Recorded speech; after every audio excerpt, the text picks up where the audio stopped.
Hi everybody.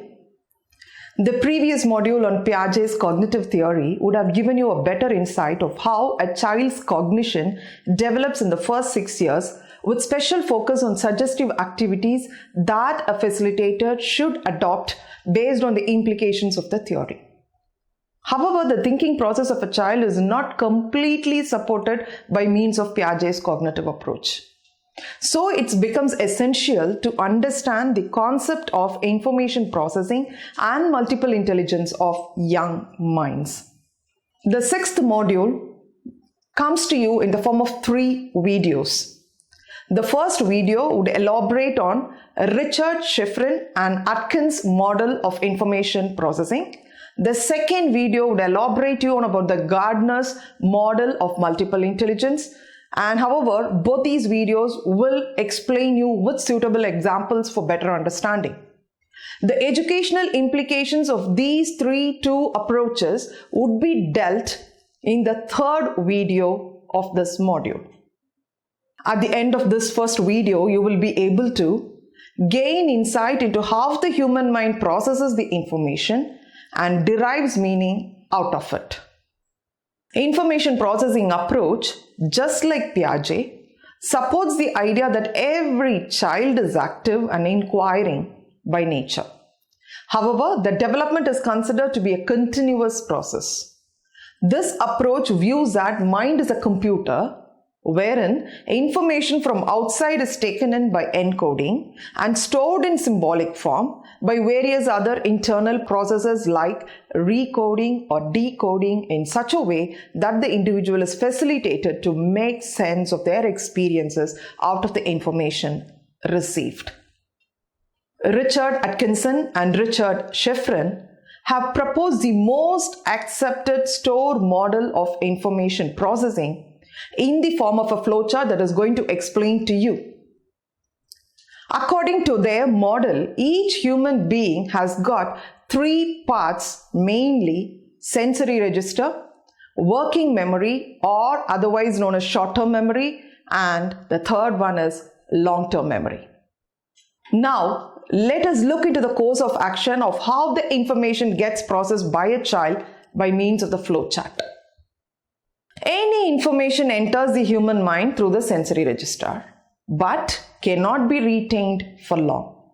For example, when looking into an image around you for a moment and closing your eyes after that, it is not possible to remember the image for a longer time unless you take up certain deliberate strategies to remember it. Then sets in the working or short-term memory. This is referred to as a conscious part of the human mind. A certain amount of information can be stored and processed actively in this part of mental system. For example, certain memory strategies such as association or organization or repetition of items or the images will be adopted by us to remember that particular lot of items or image. Then the third is the long-term memory.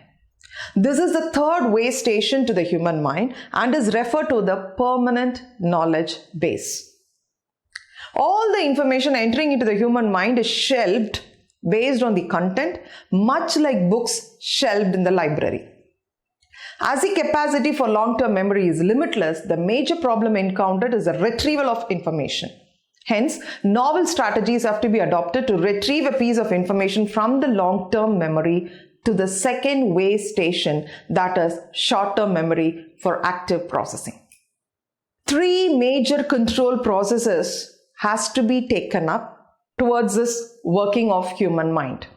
And now let us understand the 3 major control processes of human mind and its working.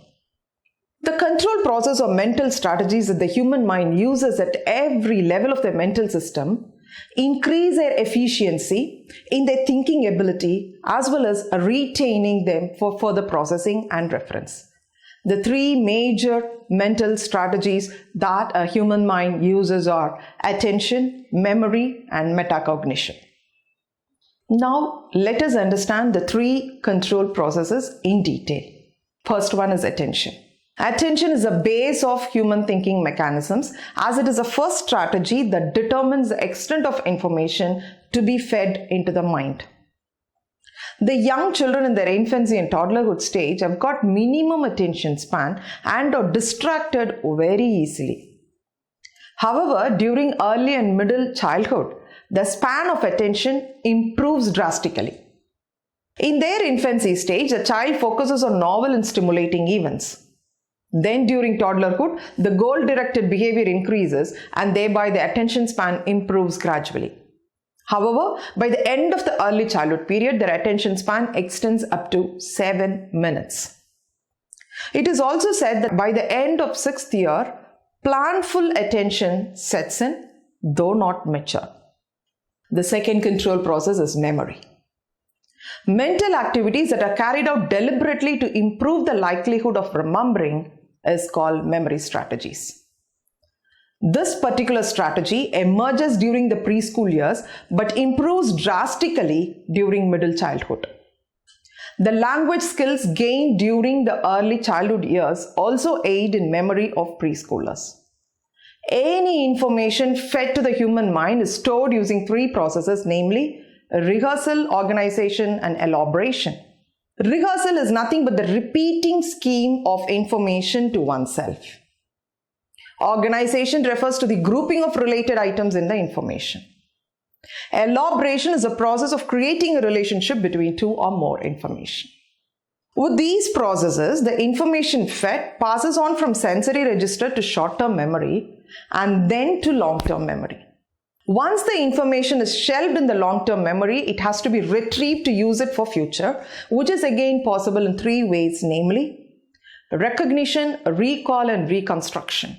Recognition is the strategy of realizing that information received is similar to the one previously experienced.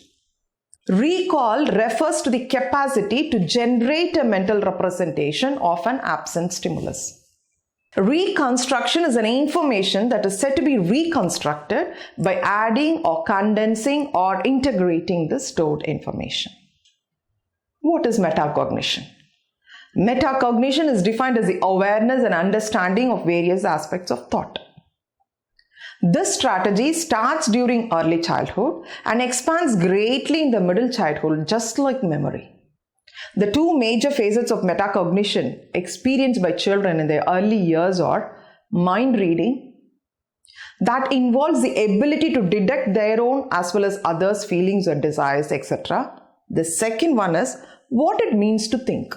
This facet allows a child to aim at certain realizations such as the word umbrella is too big to pronounce, so I would syllabify and then pronounce.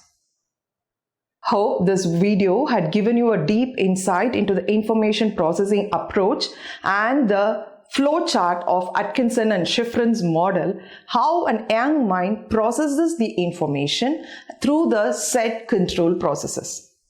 The next video will talk about the Gardner's multiple intelligence. Thank you.